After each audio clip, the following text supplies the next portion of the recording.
back with another PCBH Corner and have, I think, a really fun topic today. So I learned some new shorthand on the internet, which is always a great way to start off a topic here. And it was, I wrote it down, TL:DR. Do you want to even tell how you found that out? What the context was for that? Oh, yeah. Oh, yes, we're going. Oh, we're going there. We're going to get into it. Shut up, Dave. Yeah. That's right. Yeah. So you know those folks on social media who write really, really long posts? Well, Dave's one of them. And I don't know if it's because, of our relationship to one another, but you better believe I read every last thanks. I appreciate word. I'm pretty sure my mom and dad do. Probably. I think your mom. Yeah. And probably your one brother. Maybe. I think he does. Yeah, okay. So Dave writes this the most beautiful, heartfelt gratitude message on New Year's Eve? Yeah. On New Year's Eve, just kind of reflecting back on the year, and I had tears in my eyes, and I'm read the whole dang thing, and I'm like, oh my gosh, this is gonna get so many hearts, because it was just that, it was, genuine Dave. And so his one buddy writes on there, TL:DR. And I'm like, what can that mean? So go ahead and Google that. And it means too long, didn't read. Mm-hmm. And here's the thing. He's a funny dude, and I know him from other posts and stuff. So we love him. I gave it a laugh emoji, and so did you, and it was great. And for anybody who knows Dave and what he might post on social media, he's posting that for himself and his family and the people that are in that. That's not because you want the world to see this. This is you want to have this moment in time, and you want to thank these people and express this gratitude. And if people like it or love it or whatever, then awesome. And if they don't, then that's fine. And if it's TL:DR, that's fine too. Do not make your chart notes a TL:DR situation. Isn't it amazing about how we can relate everything back to our work in PCBH? I know. I will say that I am very grateful that we have found something, a career, a life's work, that we are so passionate and always thinking about it. Because it was immediately after that, you were like, oh, that's a really good thing for That's a really good thing for a PCBH topic. Yeah. We need to help our trainees understand. So the reason why you weren't upset that your buddy didn't read it was because, like we said, this was an experience for you, and if people want to read it, sweet. And if not, whatever.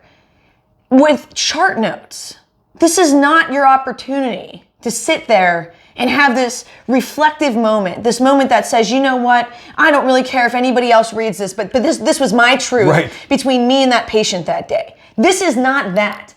If it is too long, no one will read it.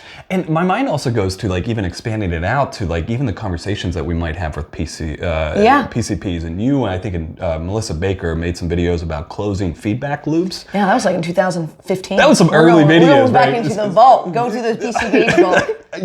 And if you want some laughs. I think that also applies there. It's too long, didn't listen. Yeah. Too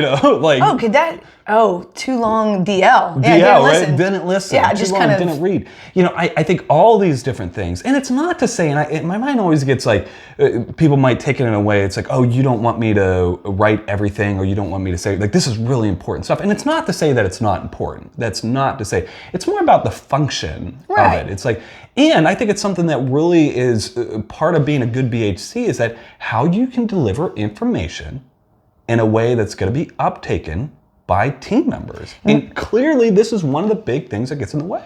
Primary care is one of those fast-paced settings to be in. So this has everything to do with what we've talked about and beaten that horse completely dead. It's about, as much as humanly possible, mirroring your activity to match the context that you're in. Absolutely. And so that's what this is about. And my mind says that probably always the PCPs are going to say, notes too long, didn't read, right? That's going to happen. It's more about always striving to see how can we make these notes, how can we make all forms of our communication more efficient, more tailored to the context, that's going to allow it to be uptaken. And it's not even just BHCs who experience the too long didn't read. If you watch the first and second years go through with the third years as well as the faculty all on the medical side, they're like saying to the first year, you cannot have these notes this long. Right. We have one of our residents now, and they've worked really, really hard over the last couple of years to get to the point, but it's like a running joke. Like, Absolutely. Go back and look at their notes from the first year. So you know how you were saying in one of the other PCBH corners about trying to find things that are like metaphors or things in pop culture to be able to have things really pop. So this is the one that I'm really proud of this one that I used. It just came to me during one of my supervisions. So I was reviewing, we did the transfer of supervisees at the third of the year. So I got a new supervisee and she had beautiful notes and they were really, really good. But I noticed that they were a little bit long. And so what I said to her, I said, look, we need the highlight reel versus the play-by-play. And I actually had said this to one of the other interns the first time around, but I kind of just said it flippantly. And then with this time around, I was like, ooh, I'm going to be like intentional in how I describe this. Yeah. And so, I wrote back and I said, I need the highlight reel and not the play-by-play. And everybody, like even if you're not a sports person, you can have an award show, whatever it is, whatever somebody's interested in. When you say like, I want to see the highlight reel. Yeah. Not the play-by-play. Most people were able to relate to that. Absolutely. And so their notes got so good. And so I asked them, I said, I feel like you're living in my brain. like you knew exactly what to cut out and exactly not. And I was like, I know that we had talked about like highlight reel versus play-by-play and a few other things, but like, what was it for you that stuck? And she's like, I don't know. There was something about that highlight reel, and like I have that in my head, and I'm like, oh my gosh, we're onto something. I need to share that. Well, so, like intentionally. I think, and another way that my mind goes with this also shows like we get to do this with our supervisees a lot, give them feedback about the notes.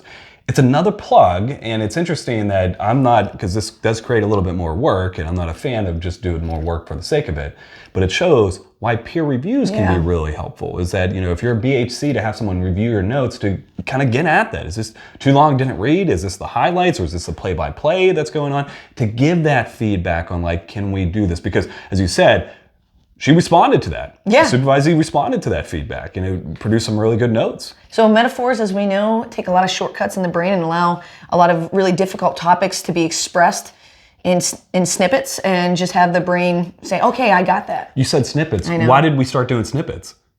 Too long, didn't watch, I think was coming up at PCBH Corners. Yeah. Thank you so much. Thank you so much for joining. We're going to drop the mic on that one. That's right. Full We're circle. out.